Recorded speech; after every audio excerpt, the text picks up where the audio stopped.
हो गए। जय गुरुदेव।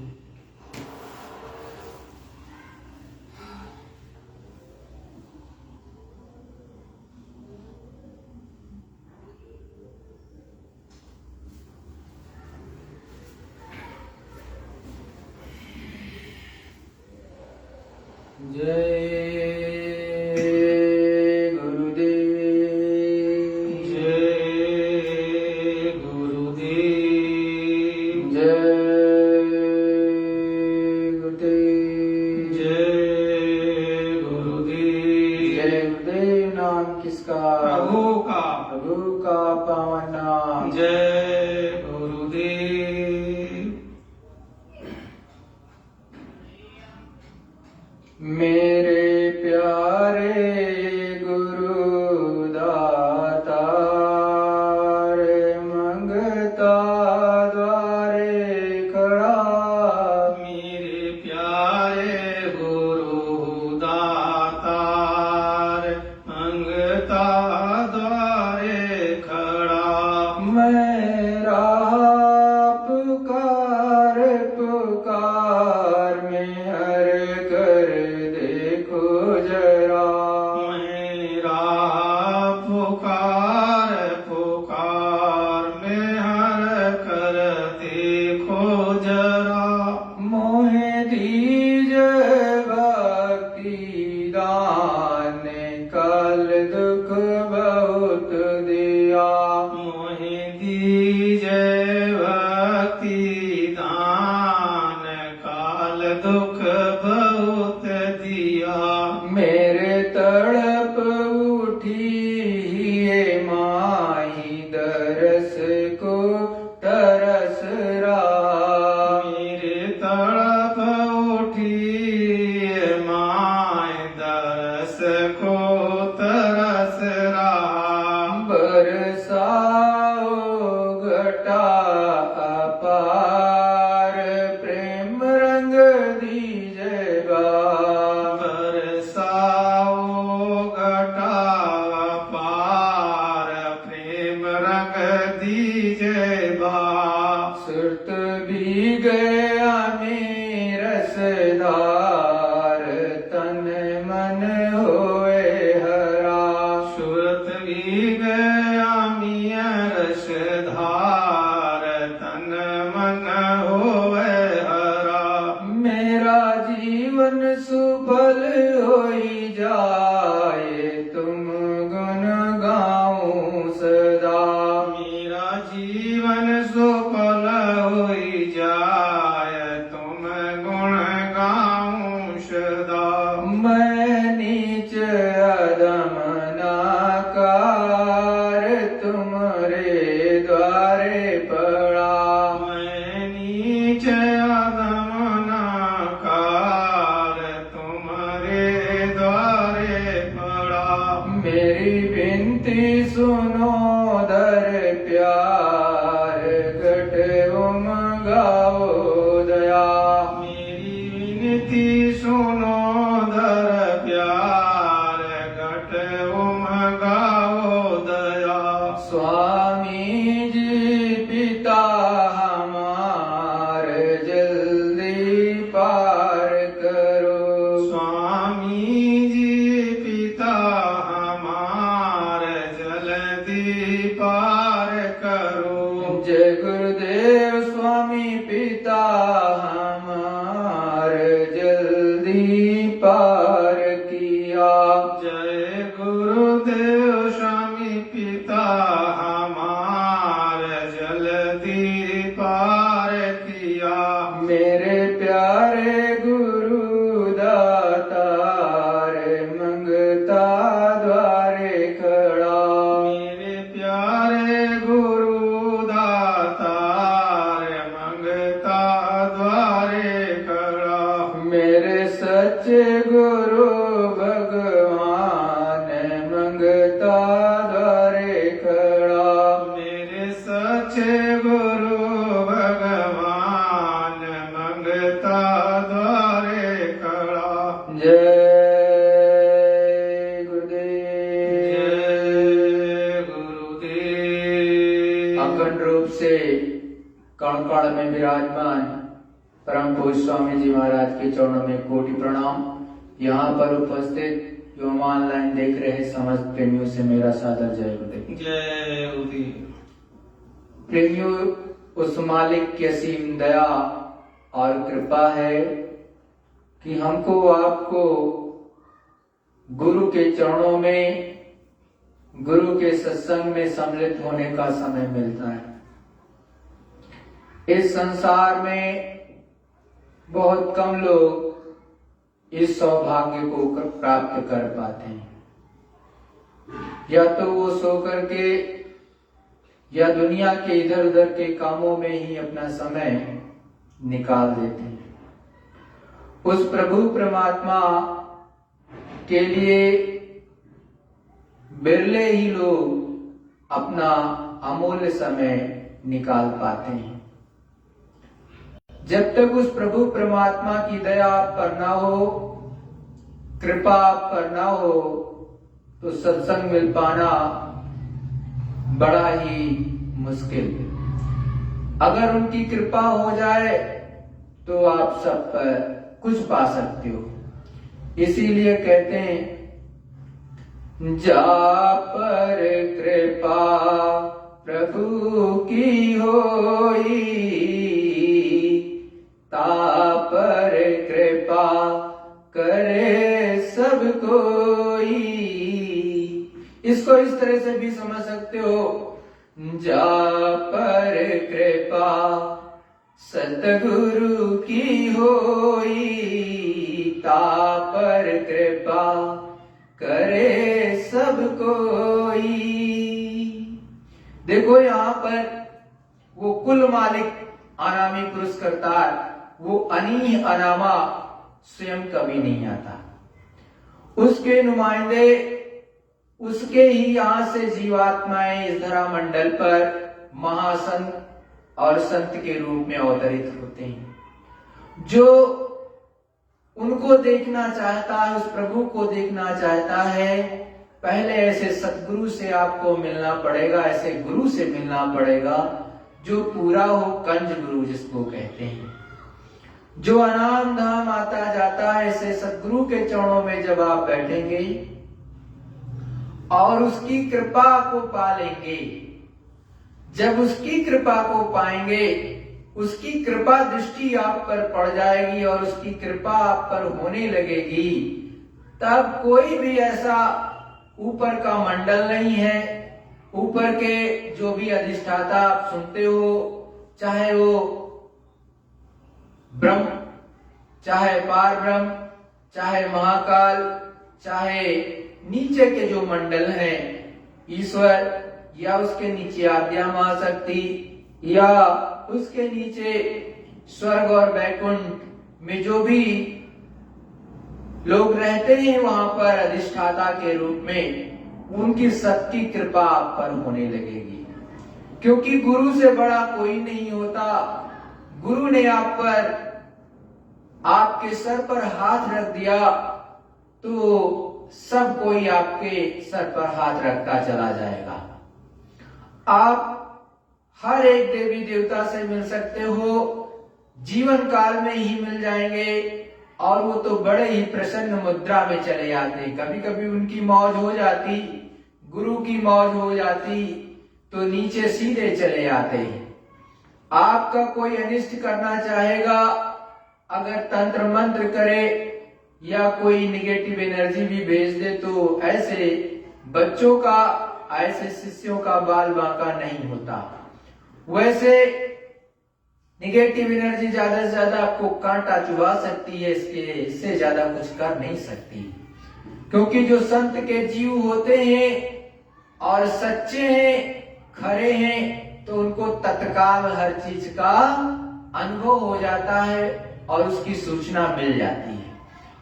तो जैसे नीचे के लोग गलत कार्यों में सम्मिलित होते हैं, वैसे ऊपर के धनी, दयाल धनी, जो दयाल पद है, उसका वो सलूशन सब कुछ जानते हैं।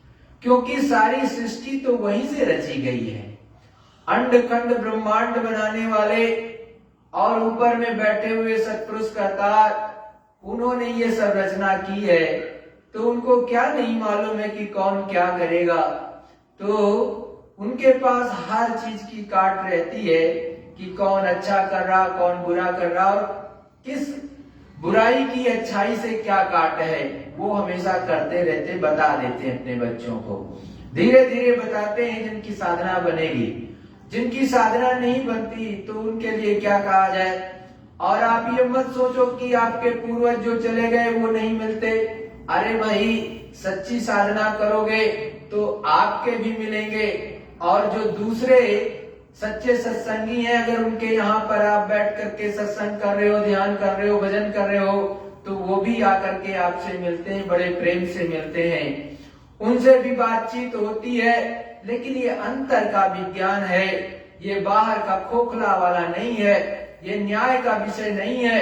न्याय के मर्मज्ञ इसको नहीं जानते हैं, इसको अध्यात्म के मर्मज्ञ जानते हैं। अध्यात्म के जो स्पिरिचुअल मास्टर होते हैं वो जानते हैं, या उनके बच्चे जो शिष्य के रूप में होते हैं, कभी गुरु नहीं बनते, वो तो सेवादार होते हैं, सेवक होते हैं, और वो हमेशा करते चले जाते हैं और प्रभु परमात्मा की चीज को पा लेते हैं वाला।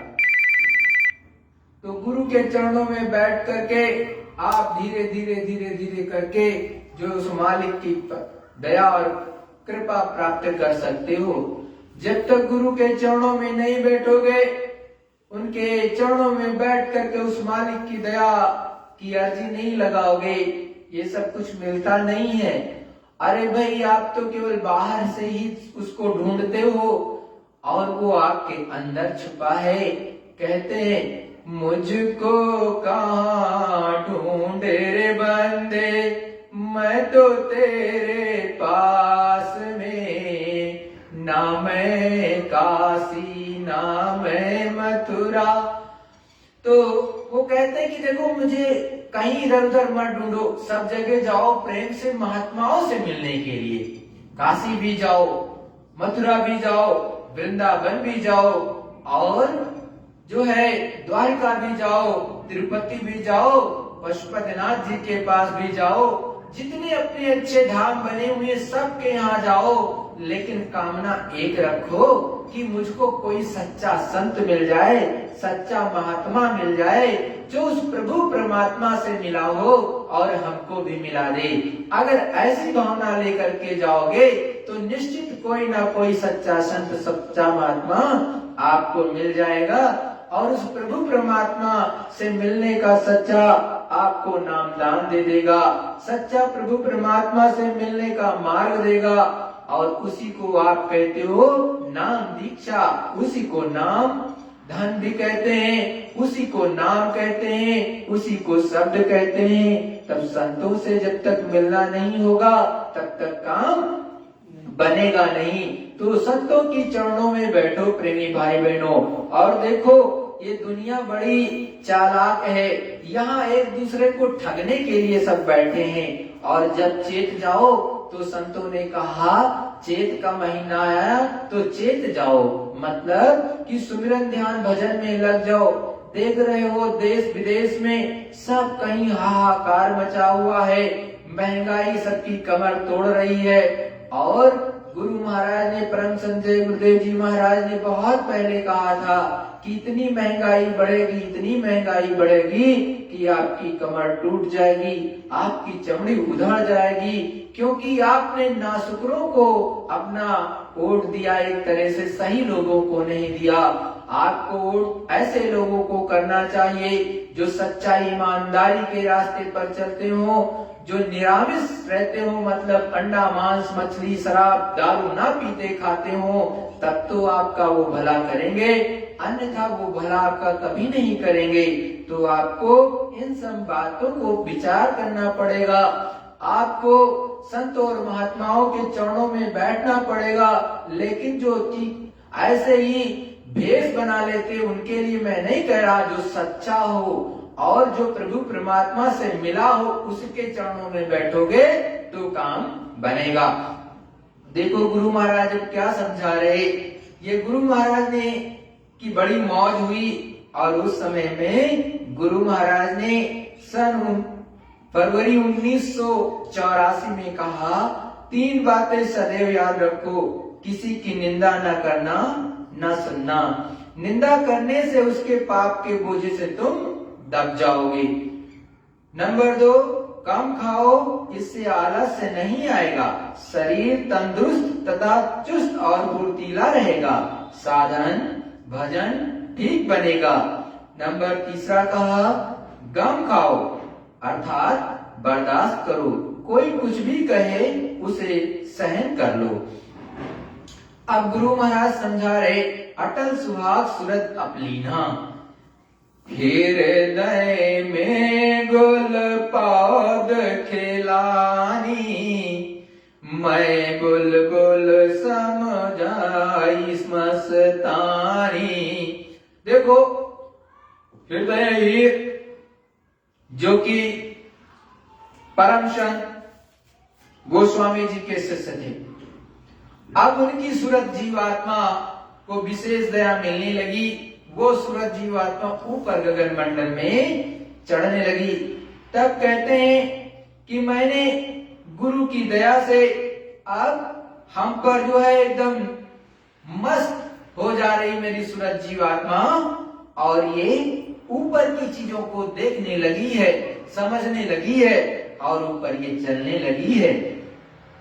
प्रेम प्रीत का लगा बगीचा, मन माली तहि दम दम सींचा।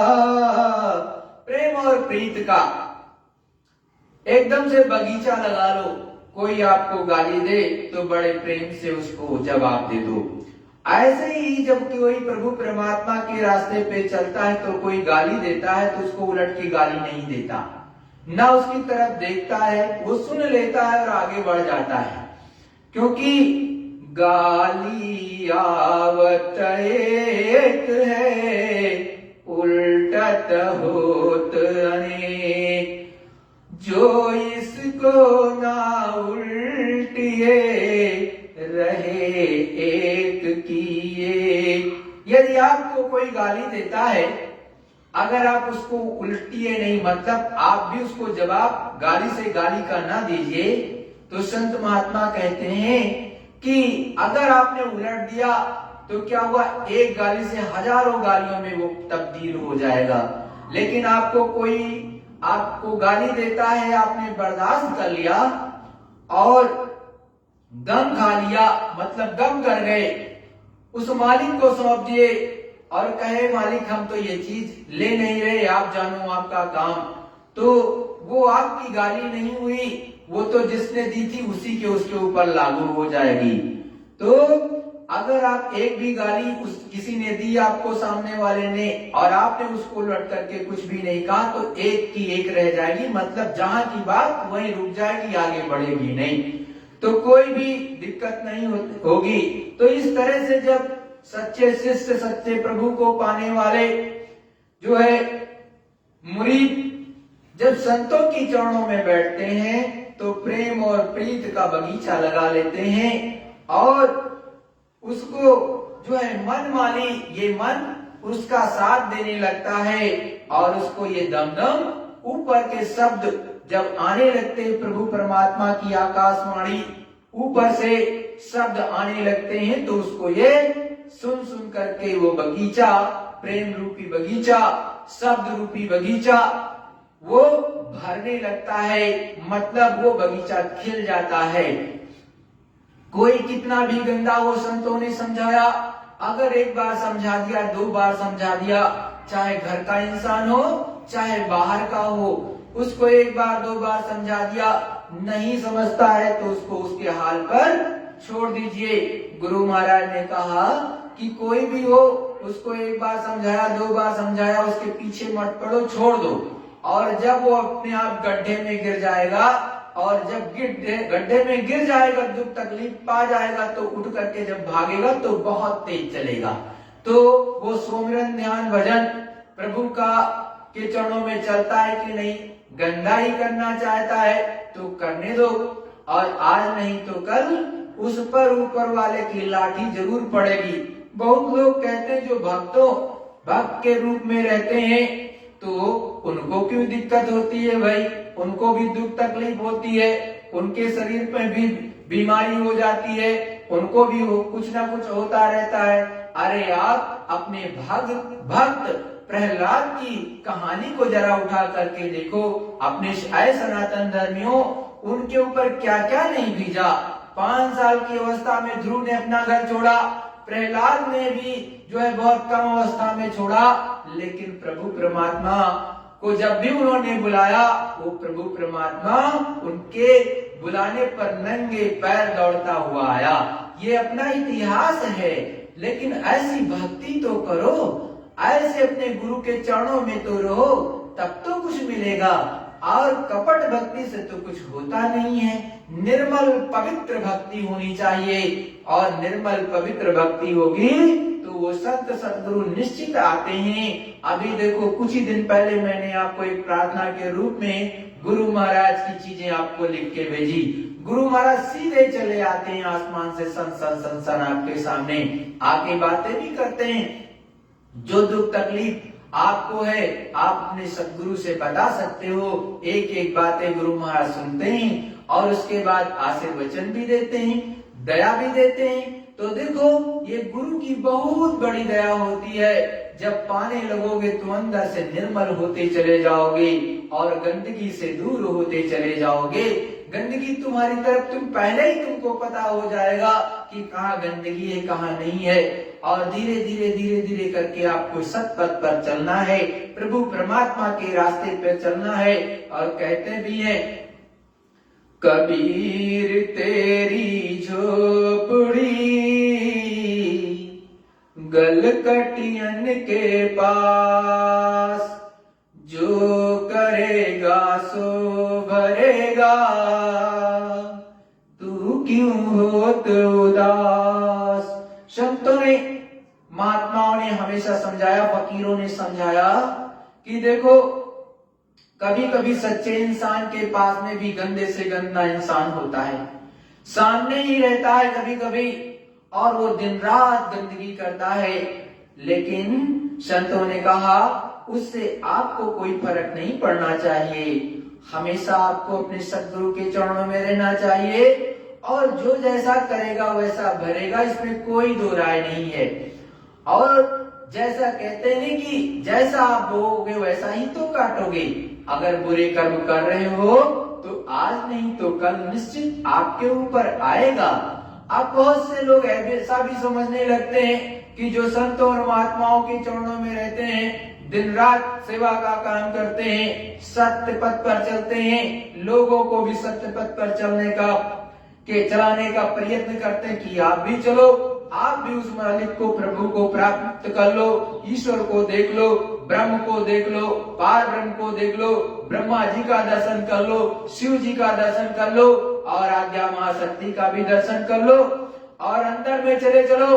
अपने सनातन धर्मियों ने तो, अपने ऋषि मुनियों ने तो 2 लोकों तक ऐसे ही बता रखा है। स्वर्ग वैकुंठ बताया, ऊपर में जो योगी आए उन्होंने जो है ईश्वर का पूरा भेद बताया, और ऊपर जो योगेश्वर आए वो दूसरे धाम ब्रह्म तक का सब कुछ तो अपने वेदों में भी लिखा है, अपने पुराणों में भी उसका उल्लेख है, लेकिन इसके आगे का नहीं है। इसके आगे का तो संत बताते हैं, जो पूरे होते हैं, नीचे से ऊपर तक का ज्ञान रखते हैं, इसलिए वो आपको बता सकते हैं। सबको उसका ज्ञान नहीं। जिस तरह से 10th का बच्चा 8th तक का ज्यादा से ज्यादा पढ़ा पाएगा या 10th वाले को पढ़ा पाएगा, अगर 10+2 वाला है तो जो है 10th या 10+2 या उसके नीचे वाले को पढ़ा पाएगा। इसी तरह से अगर 10+2+3 है तो वहां तक के स्तर को पढ़ा पाएगा। इसी तरह से 10+2+3+2 तो वो अगर जो है पोस्ट ग्रेजुएट है तो वहां तक का। लेकिन जिसने पीएचडी की है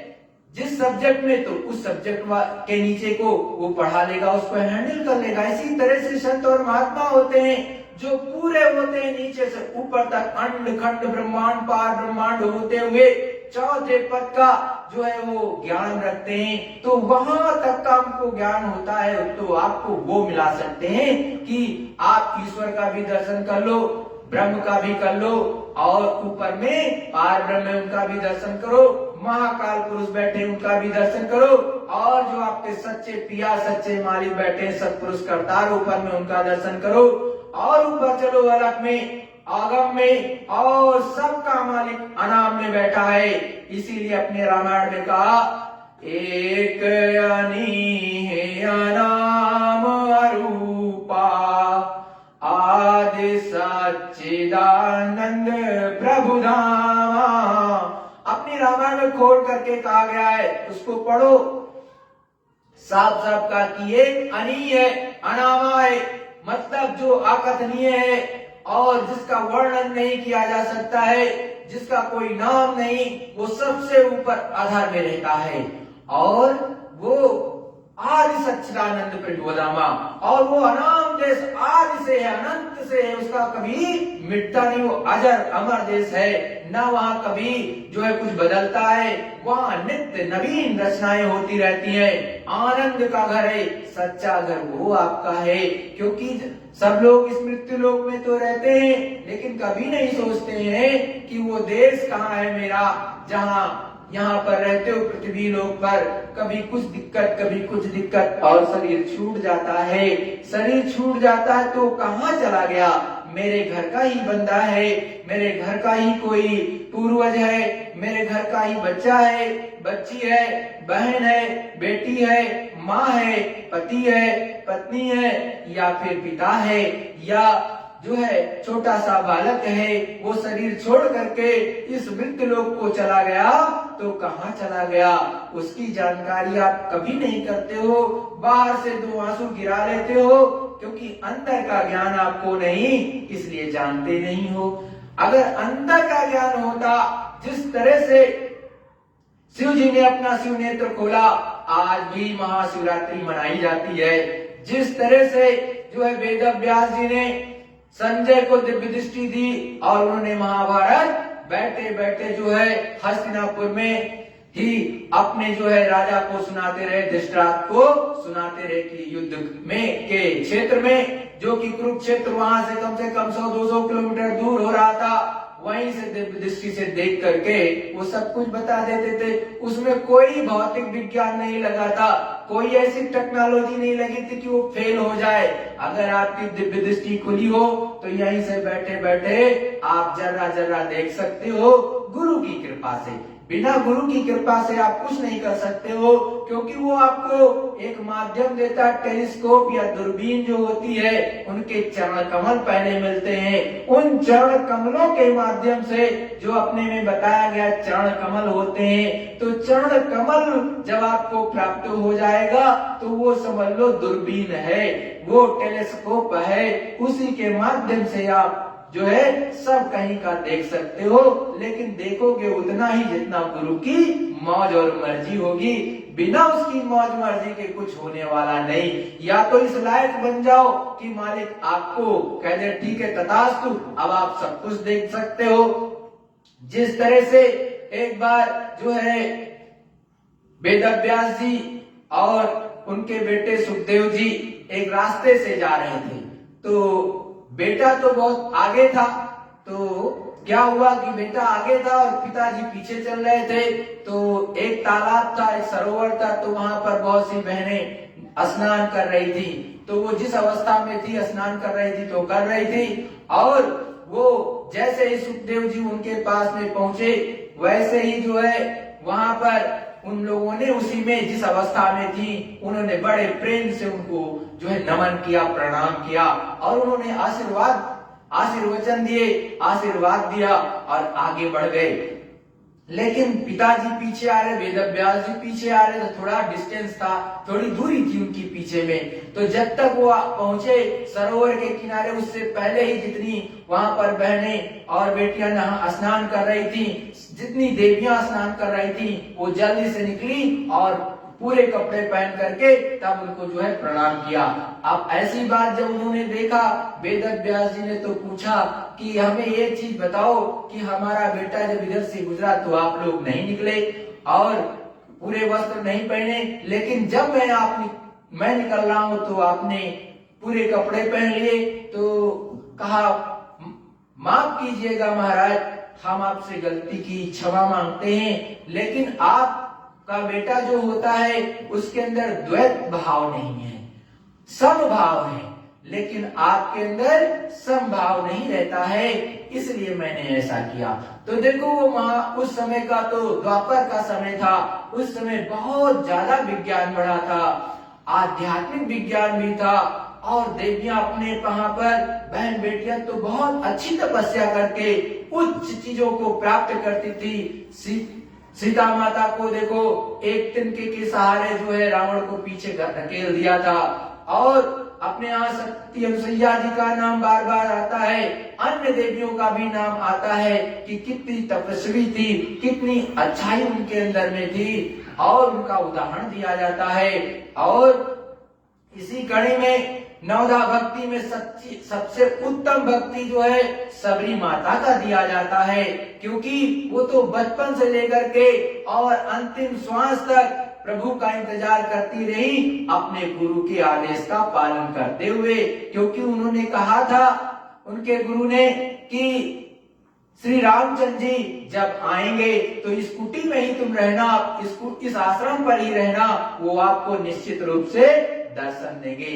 और उनको अपने गुरु पर पूरा विश्वास था, और वो वहीं पर हमेशा फूल सजाती रही, रास्ते को बहारती रही, और उनकी सच्ची श्रद्धा अपने गुरु पर अटल रही। और श्री रामचंद्र जी जब पहुंचे उस क्षेत्र में तो सबसे पहले सबरी माता की कुटी में गए, जबकि वहां पर प्रकांड विद्वान रहे होंगे, और आपको अलग अलग जो है टेक्स्ट मीडिया से या अन्य मीडिया के माध्यम से आज भी आप सर्च कर सकते हो, पता लगा सकते हो, वो सबसे पहले सबरी माता के यहाँ गए, और जिसके यहाँ गए वो बाद में गए, और उनकी आज्ञा लेकर के गए। सबसे बड़ी बात सोचो कि सबरी माता से उन्होंने आज्ञा ली कि माँ वहां भी जाए, तब वो जाकर के गए, नहीं ऐसे जाने वाले नहीं। तो देखो इसीलिए कहते हैं भक्त के बस में वो भगवान होता है।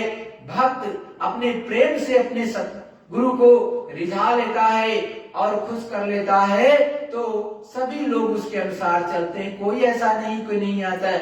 अरे देवी देवता भी बड़े प्रसन्न मुद्रा में आते हैं, मिल करके जाते हैं। आपको क्या पता, अगर करने लगो सच्ची गुरु की भक्ति, गुरु का दिया हुआ सच्चा जो नामदान है उसके माध्यम से सुमिरन ध्यान भजन करो, तो आपके अंदर ऐसा विज्ञान खुल जाएगा कि आपको हमेशा आनंद में रहोगे, कोई दुख तकलीफ नहीं, कोई कैसा भी कुछ भी करे, उल्टा करे पुल्टा करे, क्योंकि ये तो जगत ऐसा है।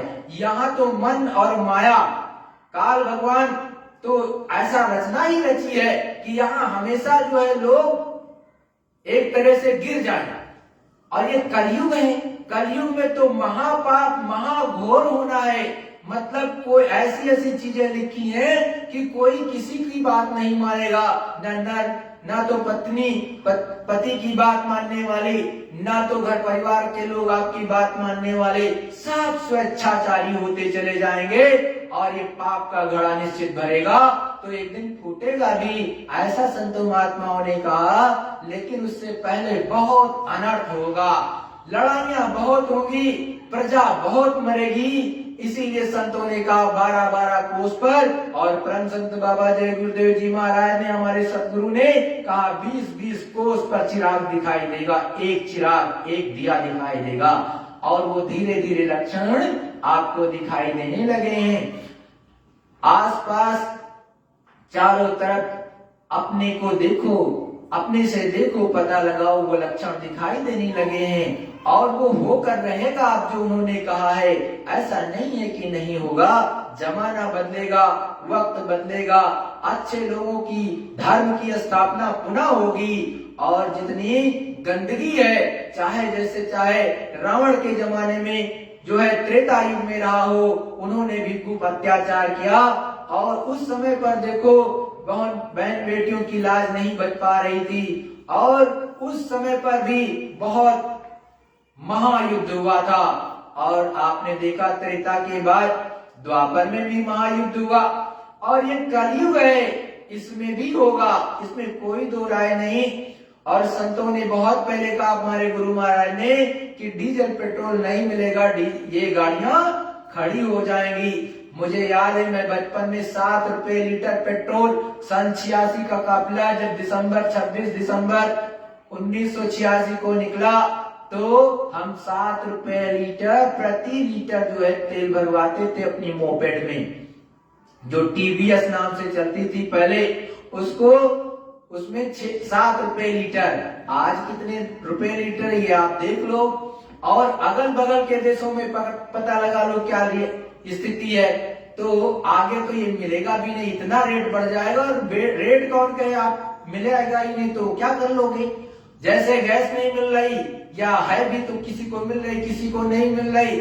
अब ये स्थितियां हैं तो आगे तो बहुत विकट स्थिति होगी। आपको अपने सनातन और पुरातन चीजों को आना चाहिए। आपको चूल्हे पर खाना बनाना आना चाहिए। आपको जो है घर की लकड़ी और जो ओपले या कंडे कहते हैं, कहीं सरकंडे कहते, या जो है लकड़ी के द्वारा खाना भी बनाना आना चाहिए। अगर नहीं आएगा तो कैसे काम चलेगा। आप ही भूखे रहोगे।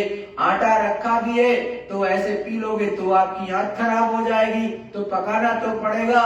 तो थोड़ा सीख करके रखो प्रेमी भाई बहनों, सभी लोगों के लिए, हर सनातन धर्मी के लिए है, हर प्रभु प्रेमी के लिए है, जो उस ईश्वर में, प्रभु में जरा भी विश्वास करता हो। चाहे वो पीपल के पेड़ पर भी श्रद्धा से पानी डालता है, चाहे वो नीम के पेड़ पर या गोस्वामी नाम के पौधे पर भी उस मालिक को नमन करके वो पूजता है और उन पर, चाहे महादेव पर ही पानी जल चढ़ाता है, चाहे जहां जाकर के उस मालिक को किसी भी रूप में मानता है, तो उन सबको समझ लेना चाहिए, जान लेना चाहिए कि आगे का वक्त अच्छा नहीं है। और थोड़ी बहुत लकड़ी और ओपले जो गोबर से, मतलब काऊ डक से जो आपके बनता है, उसको कहते हैं कंडा या फिर ओपले कहते हैं, वो भी थोड़े बहुत तो रखो ही।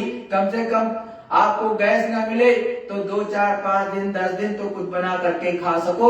उसके बाद अपने गांव में, अपने क्षेत्र चले जाना, वहां तो किसी न किसी तरह से बना ले जाओगे, क्योंकि वहां लकड़ियां मिल जाएंगी खेतों में। और ऊपर में वहां पर बहुत से आपको पेड़ पौधे से भी मिल जाएंगे, लेकिन यहाँ शहर में मिलने वाला नहीं है। और संतों ने कहा है कि शहर वालों पर तो सबसे ज्यादा कयामत आएगी, सबसे ज्यादा विकट मार पड़ेगी, क्योंकि इनके पास में तो प्रभु परमात्मा के लिए समय ही नहीं है। ये अपनी मौज मस्ती में या मोबाइल में, भाई आजकल का तो मोबाइल सबसे आगे है। अब तो कोई टीवी भी शायद नहीं देखता, पहले टीवी में भी बिजी रहते थे, अब तो मोबाइल में 24 घंटा कहो तो उसमें आग गड़ाए रहे। और घर के माता पिता या क्या है, किसी की कोई खबर नहीं, मतलब नहीं, सब अपने अपने में मतलब बिजी। चाहे बच्चे तो अपने में बिजी, माता पिता अपने में बिजी, और चाचा चाची वो अपने में बिजी, और जो माता पिता अपने में बिजी, कोई किसी से लेने देना वाला नहीं। तो देखो आप समय बहुत खराब है, आगे का वक्त बिल्कुल अच्छा नहीं है। तो देखो आगे क्या कहते हैं, अमर बेल फैली चाहूं दिस में, भोज रही हो अमृत रस में। अमर बेल जो फैली हुई है चारों दिश में, शब्द का विस्तार है चारों दिशाओं में, 10 दिशाओं में। ऊपर चले जाओगे अंडखंड ब्रह्मांड, चाहे शिवपुरी में, चाहे ब्रह्मपुरी में, चाहे जो है विष्णुपुरी में, और उसको पार करते हुए आप ऊपर चले जाओ आद्या महाशक्ति का लोक, ऊपर में चले जाओ ईश्वर का लोक, ऊपर में चले जाओ ब्रह्म का लोक, ऊपर में चले जाओ पार ब्रह्म का लोक। अनेकों लोकों में 34 मतलब हर दिशा में, 10 दिशाओं में, हर तरफ किसकी अमर बेल फैली हुई है, शब्द की अमर बेल फैली हुई है। और उस रस को, उस अमृत रस को पी पी करके ये जीवात्मा, ये सूरत, ये आत्मा एकदम से मगन हो रही है, अतृप्त हो रही है। बाजे अनहद बजे गगन में, सुध भूली तन उसी लगन में। बाजे अनहद के बाजे जो हैं, अखंड वाणी, आकाशवाणी, कलमायते और उद्गीत, प्रभु के वो शब्द आ रहे, उसको सुनो ध्यान से। गगन में बज रहे हैं, आसमान के ऊपर में बज रहे, और ये शुद्ध सब भूल जाती, इसी शरीर में बैठती है, नर नारियों के रूप में, स्त्री पुरुषों के रूप में, क्योंकि यहीं से साधना हो सकती है और कोई मंडल से साधना इनिशियल नहीं हो सकती। इनिशियल का मतलब इनिशिएट करना, शुरुआत करना, शुरू प्रारंभ करना यहां से नहीं हो सकती। बाद की बात अलग है, पहले धाम दूसरा धाम आपने प्राप्त कर लिया तो मालिक की अगर मौज हो जाए तो ऊपर भी साधना होती है, लेकिन उसके बारे में मैं बताऊंगा नहीं अभी। क्यों? क्योंकि आप अभी निचली चीजों को प्राप्त करो, जब निचले को प्राप्त कर लोगे तो ऊपर में कहाँ साधना होती, कैसे होती, तब आपको तभी बताया जा सकता है। जब वहां तक का ज्ञान नहीं, हम बता भी देंगे तो कहेंगे अपने से उल्टा बोलता है। तो वहां जब खुद कुछ देखने लगोगे, जब खुद समझने लगोगे, कुछ प्राप्ति करने लगोगे, तो जब कोई कुछ बताएगा आपको साथ तो या साधक, तो कुछ समझ में आएगा। जब तक कुछ भी किसी लायक नहीं, कक्षा 1 के बच्चे को अगर कुछ बताया जाए 10th की बात या 12th की बात या PhD की बात, तो उसको कुछ समझ में आएगी? नहीं आएगी। तो पहले कक्षा 1 का ज्ञान, या उससे पहले आजकल KG नर्सरी चलता था, पहले तो ये सब चलता नहीं था। पहले तो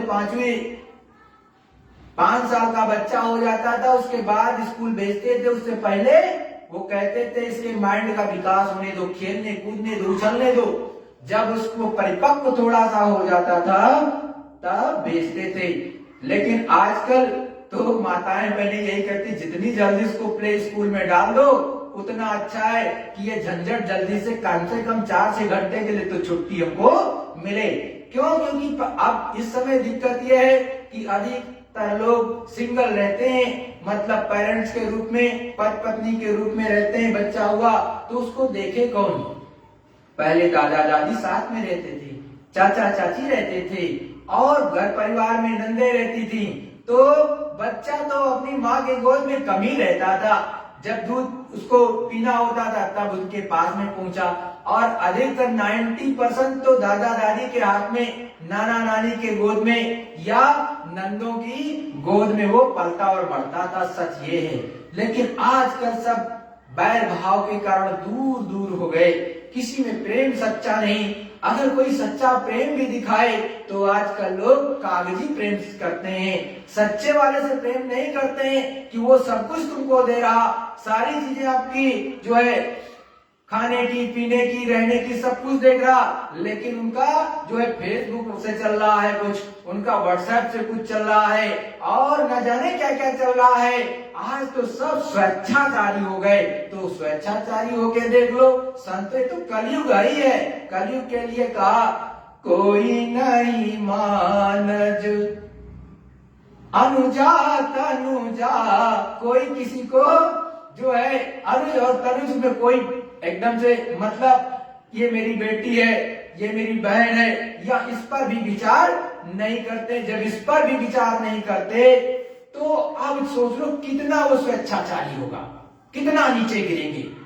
अब आप सोच सकते हो। और धर्म पर ना चलने वाला स्वेच्छाचारी जरूर होगा, इसमें कोई दो राय नहीं। अधिकतर वो कुछ का कुछ उसका दिमाग, उसका मन उससे करवा डालेगा, क्योंकि ऊपर बैठे हुए तो चाहते ही हैं कि यही काल की चक्री पर आप नाचते रहें, यहां से आप छूट करके इस देश से जाने न पाए, मतलब काल के चक्र से आप निकल करके बाहर ना जाने पाए। इससे इसीलिए आपसे वो कुकर्म भी करवा देते हैं। आपको पता है अहिल्या देवी के साथ छल हुआ कि नहीं हुआ? किसने किया? देवताओं ने किया। आप पता लगा लेना। तो उनके ऊपर भी किसने जो उनका दिमाग खराब किया? काल ने ही खराब किया, मन ने खराब किया। क्योंकि आप जाओगे स्वर्ग और वैकुंठ में, वहां पर भी मन है, और यहाँ पर ये पृथ्वी मंडल है, यहाँ पर भी जो है मन लगा हुआ है। तो और ऊपर में जाओगे सूक्ष्म देश में, वहां पर भी मन है। उसके ऊपर जाओगे ब्रह्मांडी मन है। केवल ब्रह्मांडी मन आपका साथ देता है सूरत को उस प्रभु परमात्मा के प्राप्त करने में, और कोई मन आपका साथ जल्दी देता नहीं है। ये तो गुरु की कृपा हो जाए, मालिक की कृपा हो जाए, तब आपका मन उनकी दया से रुकता है और शब्द पीने लगता है, शब्द रस लेने लगता है, अमृत पीने लगता है, तब काम होता है, अन्यथा नहीं होने वाला।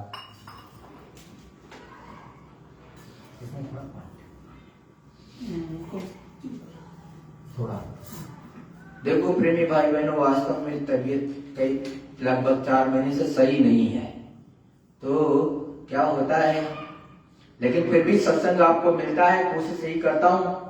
अब क्या करूं, कभी कभी मैं बाहर सब लोग बुला लेते हैं, तो गुरु का काम टालता नहीं और सोचता हूं कि गुरु का काम जब तक ये शरीर चल रहा तब तक सबको सत्संग मिल जाए। और हम आप यही प्रार्थना करते हैं, भक्ति करते छूटे मेरे प्राण, गुरु जी यही मांगो सदा। देखो, अपने गुरु महाराज से हम आप यही तो विनती करते हैं कि भक्ति करते ये प्राण छूटे तो अच्छा है, और ये तन तो एक दिन छूटेगा ही, इसमें कोई दो राय नहीं। लेकिन कैसे वो छूटे, भक्ति करते हुए। जिस तरह से प्रहलाद ने किया, जिस तरह ने ध्रुव ने किया, उनका नाम अटल हो गया। गुरु महाराज ने कहा ये अपने शब्दों से कि ध्रुव ने इतनी अच्छी तपस्या की, उनको अटल ठामो मिला है, अटल ठाम मिला है, अविचल उनको स्थान मिला है।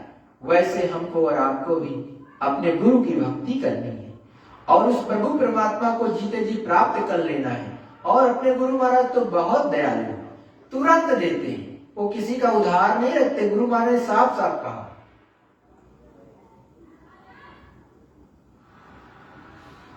एक दिन क्या हुआ, गुरु महाराज अपने मॉडल टाउन हाउस में बैठे थे।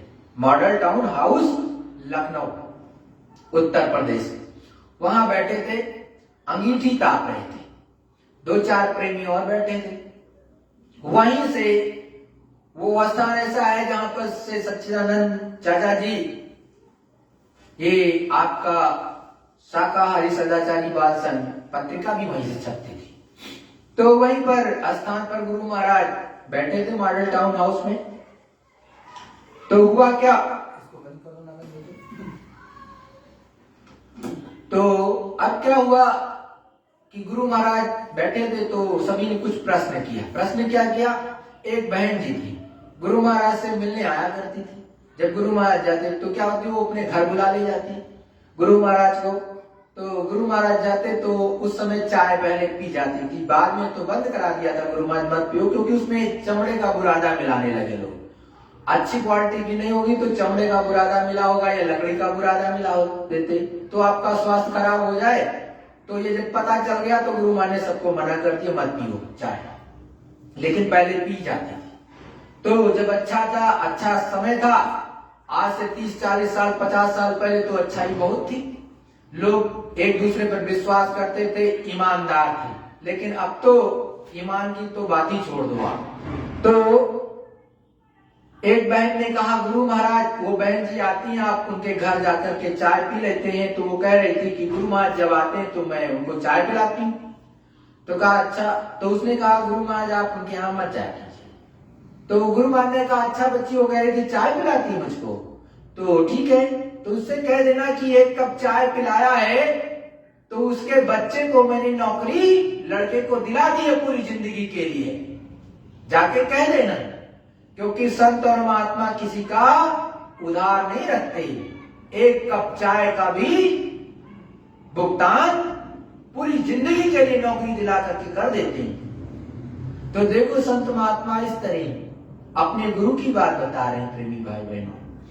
तो समझो, अपने गुरु के चरणों में रहो, और जब तक इन सांसों, इस तन में सांस तड़पती है, इन चल रही है, तड़प रही है इसके अंदर, तब तक अपने गुरु के प्रति समर्पित रहो। और जहां जहां पर भी कोई बुलाए, कोई प्रेम से बुलाए, वहां जाकर के सत्संग देना हम सभी का कर्तव्य है, जो भी गुरु महाराज के प्रति समर्पित हैं और गुरु महाराज को हाजिर नाजिर मानते हैं और उस मालिक को ये मानते हैं कि इस धरा मंडल पर है और आगे चल करके गुरु महाराज चौथा महान यज्ञ कराएंगे। सारा काम गुरु महाराज कराएंगे, मत सोच लेना कोई दूसरा कराएगा, कराएंगे गुरु महाराज। ये पक्की बात है, इसमें एक बार नहीं अनेक बार गुरु महाराज से बता चुके। अभी 1 हफ्ते भी नहीं हुआ, गुरु महाराज अंदर में आए, कुछ चीजें समझाई, कुछ मेरी सूरत जीवात्मा ने गुरु महाराज से अर्ज की कि गुरु महाराज इसको ऐसे दया कर दी जाए। गुरु महाराज ने स्वीकार किया। तो ऐसे ही आपके साथ भी होगा, ऐसे अनंत गुरु भक्त, गुरु भाई बहन हैं, आपको मिलेंगे। आप उनके पास जाओ तो, मिलो तो वो सब बताएंगे कि सदगुरु दयाल आते हैं, मिलते हैं, उनकी चीजों को सुनते हैं, दया करते हैं। बहुतों को तो हॉस्पिटल में ले जाकर के स्वयं दिखा देता, वही ऑपरेशन भी कर रहे हैं। तो लेकिन आप वहां तक जाओगे तब तो पहुंचोगे। ऐसे ऐसे बीहड़ क्षेत्र हैं जहां बालू का ही टीला है, बालू का ही पहाड़ है। ऐसे ऐसे दुर्गम क्षेत्र हैं कि निचली पहाड़ियां घाटियां हैं। आप जाओ तो वहां, घर से निकलो तो, लेकिन आप घर के बिल में घुसे रहोगे तो कैसे जानोगे कि संसार कितना बड़ा है। गुरु ने अपने सदगुरु ने परम पूज्य स्वामी जय गुरुदेव जी महाराज ने कितनी अथक परिश्रम किया है और कितने बच्चियों को, अपने कितने शिष्यों को खड़ा किया है उस प्रभु परमात्मा को पाने के लिए। और दया कौन बरसाता है? अपने गुरु महाराज, कोई दूसरा नहीं देता, गुरु महाराज देते। तो देखो आगे क्या कहे गुरु महाराज, दृष्टि खुले और झांकी पाई, सूरत मूरत अगम दिखाई। देखो दृष्टि खुल गई और झांकी पाई, मतलब अब झांकी देखने लगी। पहले झांकी देखी जाती थी कि हम झांकी देखने जा रहे हैं, तो झांकी जैसे बहुत अच्छी पालकी सजी, उसको भी झांकी एक तरह से, और अलग अलग झांकियां बनी होती थी। जैसे आप सिनेमा देखते हो वैसे झांकी बोली जाती, झांकी देखने एक बार। तो झांकी अद्भुत रचनाएं हैं, वहां अद्भुत अद्भुत रचनाएं हैं, तो उसको ये दिव्य दृष्टि खुल गई। तो झांकियों को, अच्छी अच्छी चीजों को ये देख रही है सूरत जीवात्मा। तो अब और ये सूरत अब अगम दिखाई देता, मतलब बृहद दिखाई देता है। जैसे आप देखोगे तो यहां से अपरंपार दिखाई देगा।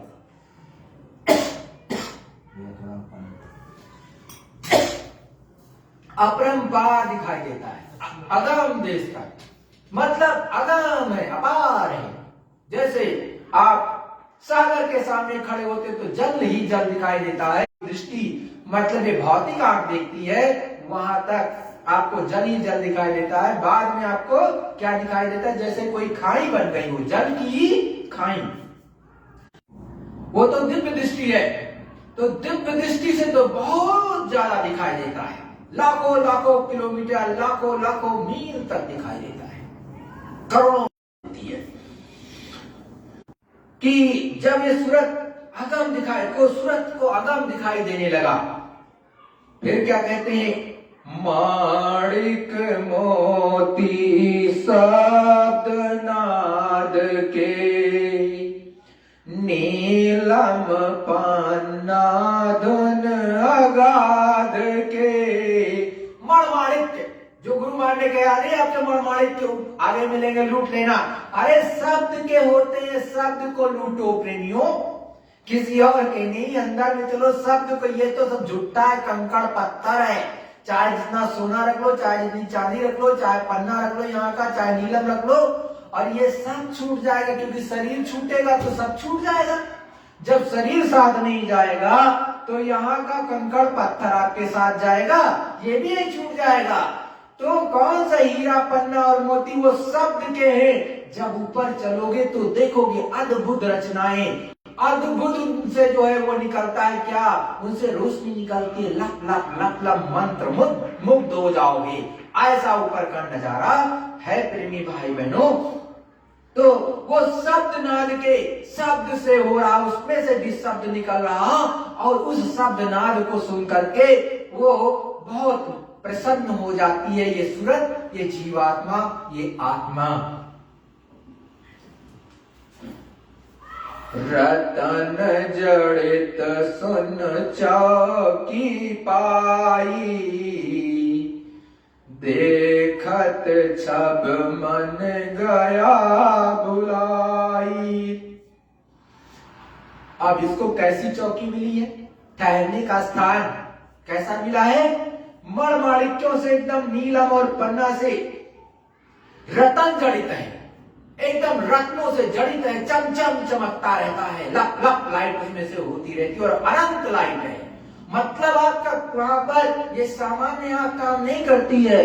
अरे ऊपर में जब जाओगे, पहले स्थान को पार करोगे, तब ये देखने लायक सूरत कुछ पार कुछ समझ में आए इसको आता है, तब थोड़ी दृष्टि टिकती है, अन्यथा टिकेगी ही नहीं आपकी। ये दिव्य दृष्टि की बात कर रहा हूं। जब आपकी दिव्य दृष्टि खुलेगी और पहले स्थान तक पहुंचेगी, उसके बाद कहीं ये थोड़ा थोड़ा टिकने लगती है, मतलब देखने लगती है, अन्यथा ये देखो नहीं पाती है। जैसे सूरज की तरफ से ऐसे ये सामान्य आप कर दो तो लब से बंद हो जाएगा।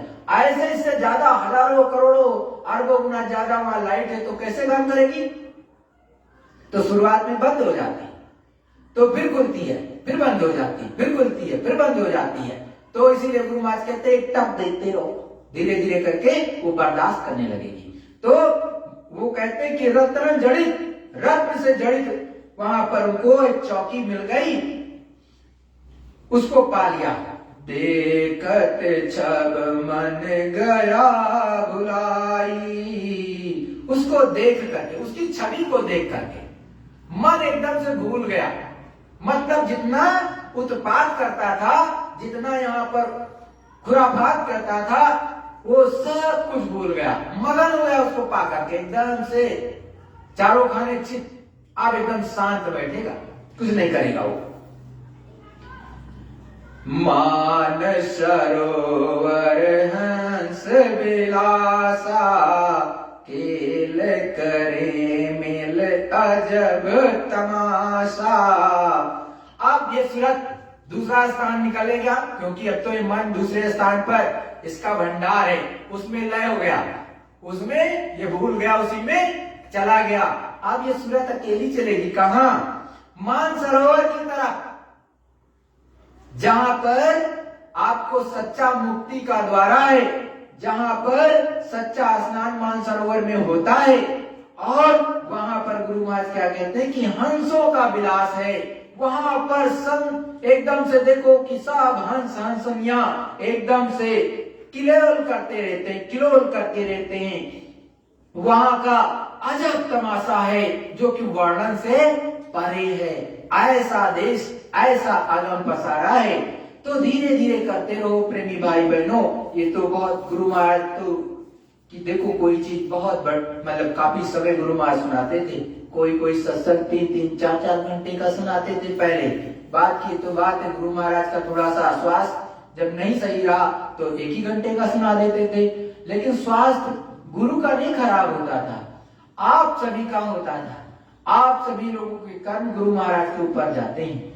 कभी भी कोई भी सच्चा होगा और जो प्रभु परमात्मा से जुड़ा होगा, वो अगर सत्संग सुनाएगा तो कुछ ना कुछ अंश आपका उस पर जाएगा ही जाएगा, इसमें कोई दो राय नहीं प्रेमी भाई बहनों। तो क्योंकि आपके बस की बात नहीं, आप तो चिल्लाते हो केवल, गुरु महाराज मेरे यहाँ दर्द हो गया, अब तो हार्ट अटैक होने वाला है, गुरु महाराज मेरा पेट दर्द हो रहा, गुरु महाराज मेरा पैर दर्द कर रहा, गुरु महाराज मेरी कमर दर्द कर रही, गुरु महाराज मेरे घुटने काम नहीं कर रहे, गर्दन नहीं काम कर रहा, दिमाग फटा जा रहा। तो अनेक तरह की समस्याएं आप किससे कहते हो? गुरु से कहते हो। अब गुरु महाराज से कहते हो तो गुरु को दया करना ही पड़ता है। तो वो किस तरह से करता है इसका तो ज्ञान आपको है नहीं। जब उसका ज्ञान नहीं है तो प्रेमी भाई बहनों वो आपका ही रहता है किया धरा। लेकिन संत महात्मा अपने शरीर पर लेकर के या और कुछ भी कर करके उसको आप बृहद है, उसको जानने की जरूरत आपको नहीं, वो उसके माध्यम से काट देते हैं आपका कि या ये बहुत तड़प रहा है, या इसके पास पैसे नहीं है, इसके पास धन नहीं है, डॉक्टर को दिखा नहीं पाएगा। और आप तो ये कहते हो कि किसी तरह से आप ही ठीक कर दो। अरे भाई, तो आपका कर्म कर्जा है उस डॉक्टर को देने का, तो डॉक्टर के पास वो पैसा तो पहुंचना चाहिए। वो उसका कर्म कर्जा ऐसे नहीं कटेगा, उसको जाएगा कुछ ना कुछ, तब वो कर्म कर्जा कटेगा। तो क्या करते, वो कुछ ऐसा रास्ता मिलाते उसका कर्म कर्जा पूरा हो जाए, तब छुटकारा होगा। उससे पहले होने वाला नहीं। तो कोई माध्यम वो निकालते हैं। अब वो कौन सा माध्यम निकालते हैं उसको आप क्या करो जाके जान करके, क्योंकि वो साधना करो तो पता चलेगा। ऐसे कोई बता देगा तो मानोगे भी नहीं। तो साधना करो। जय गुरुदेव, जय गुरुदेव। प्रेमियों, आपसे विनती निवेदन है कि लग करके सब लोग सुमिरन ध्यान भजन करो, लग के करो। इस समय अच्छा नहीं है, गुरु महाराज ने बहुत पहले से कहा है। और अब समय धीरे धीरे खतरनाक ही होता है। तो हमारी विनती प्रार्थना अर्जी हमारी है, मर्जी आपकी है। आप क्या करते हो क्या नहीं करते हो, हम तो अपने गुरु महाराज की तरफ से अर्जी कर देते हैं और वही बताते हैं जो गुरु महाराज ने कहा। मैं अपनी कुछ नहीं बताता भाई, हम कुछ किसी लायक नहीं। मैं चरणों की गुरु की धूल हूँ, उनके चरणों की धूल हूँ और उनके का सबसे छोटा शिष्य। तो हमको जो उचित लगता है अपने गुरु की बातों को, अपने गुरु के सत्संग को, अपने गुरु के वचन को याद दिला देता हूँ। और करोगे तो पाओगे, नहीं करोगे तो नहीं पाओगे। बड़ी साफ और सीधी और सरल सच्ची बात। और जब चारों तरफ आग लग जाएगी, सब जल रहे होंगे, तो तुम क्या भजन करोगे? उस समय भजन नहीं हो सकता। भजन अभी करना पड़ेगा। कर लो तो ठीक, नहीं करोगे तो आप जानो, आपका काम। हमारा कर्तव्य है कि आपसे को समझाते रहे, बताते रहे, बाकी तो आपकी जैसी स्थिति आप समझना। जय गुरुदेव। जय गुरुदेव। प्रेमी भाई बहनों, एक प्रार्थना होगी, तत्पश्चात विश्व के किसी भी कोने में हो आप तो थोड़ा सा सुमिरन, ध्यान और भजन जरूर करना, जिससे आपको कुछ मालिक की दया प्राप्त हो। जय गुरुदेव। जय गुरुदेव। सत्य गुरु सतनाम तुमको लाखों प्रणाम। सतगुरु शतनाम तुमको लाखों प्रणाम। कोटिन सूरज चांद सितारे, कोटिन सूरज चांद सितारे, रोम रोम में करें उजाले। रोम रोम में करें उजाले। सत्य पुरुष करतार तुमको लाखों प्रणाम। सत्य पुरुष करतार तुमको लाखों प्रणाम। अरबों सूरज चांद सितारे, अरबों सूरज चांद सितारे, रोम रोम में करें उजाले। रोम रोम तार तुम तारे, रोम रोम में कराए उजाले। रोम रोम में करें उजाले। अनामी पुरुष करतार तुमको लाखों प्रणाम। अनामी पुरुष करतार लाखों प्रणाम। सत्य गुरु सतनाम तुमको लाखों प्रणाम। सतगुरु शतनाम तुमको लाखों प्रणाम। मैं तुमको लाखों प्रणाम। तुमको लाखों प्रणाम। जय गुरुदेव। जय गुरुदेव। प्रेमी भाई बहनों, सतगुरु जय गुरुदेव मंदिर में सौंदर्यीकरण का काम चल रहा है धीरे धीरे करके। आप लोग अगर कोई सेवा सहयोग देना चाहोगे तो इस जो है वीडियो के डिस्क्रिप्शन में आप देखना, उसके डिटेल में उसमें सारी डिटेल दिए रहता है, लिखी होती है।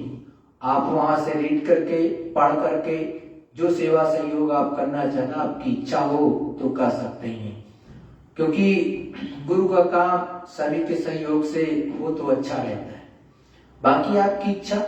जय गुरुदेव। जय गुरुदेव।